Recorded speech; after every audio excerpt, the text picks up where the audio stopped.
You are listening to I'll Follow You, a podcast about creative process and what really goes on behind the scenes of an artistic life. My name is Allison Felis, and I love talking to musicians, writers, visual artists, and other brilliant thinkers about their working methods, obsessions, and pet projects. Guess what?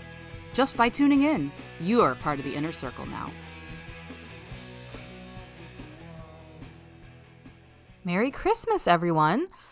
Rather than release a normal interview episode today, I thought I'd just put a little audio trinket in your stocking, so to speak.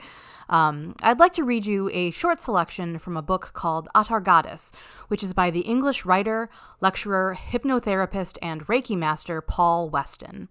I first read the book sometime back in 2018 and really immediately responded to the delicacy and honesty of this section, so much so that I was moved to post a video of myself reading it on my personal Facebook page on Christmas Day that year.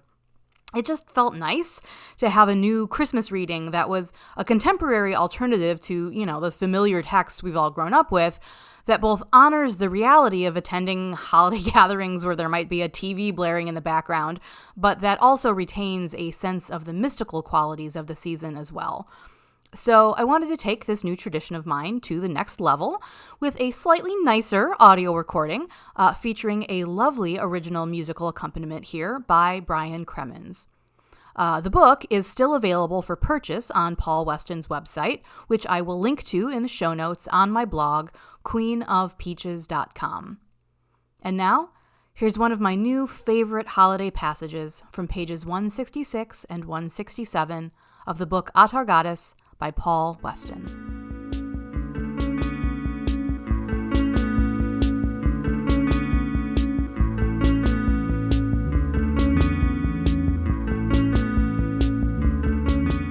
I designated Christmas Eve, Christmas Day, and Boxing Day, the core of the period, as having the qualities of past, present, and future. I have long felt that Christmas Eve is the most potent of the three.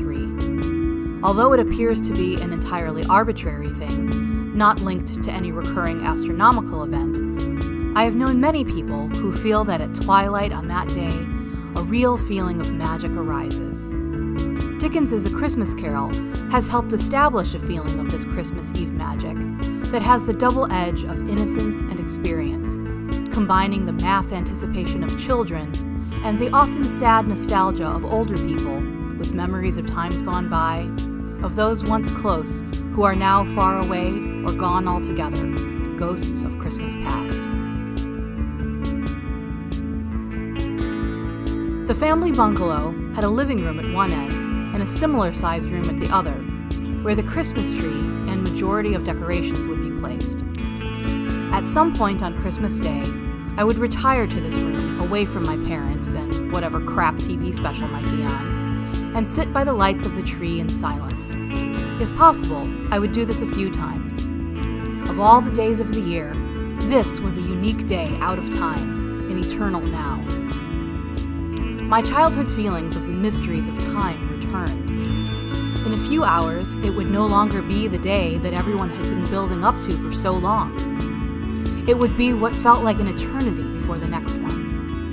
Where on earth would my life be at by then? What would the current Christmas seem like as it disappeared into the past?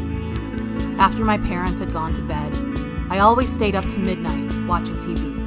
In the last moments of the day, I stood in front of the clock and watched the second hand moving round the last minute into the very last seconds, and then it was gone. I always felt something so mysterious and poetic about it, and I still do.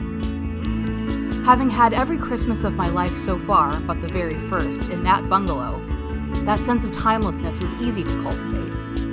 The decorations had changed. We no longer got live trees and now settled for a plastic one. My parents were older. I was older. Some ineffable feeling was always present, though. There was a fragrance of the eternal now present. It was from this space and time that my life was regenerated each year.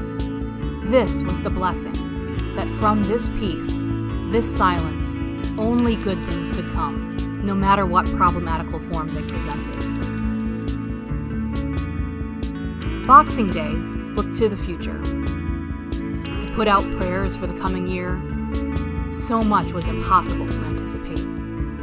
With each year, as my parents got older, it was possible that one of them wouldn't be around by the following Christmas. What I basically hoped was that in a year's time, I could accept whatever had occurred.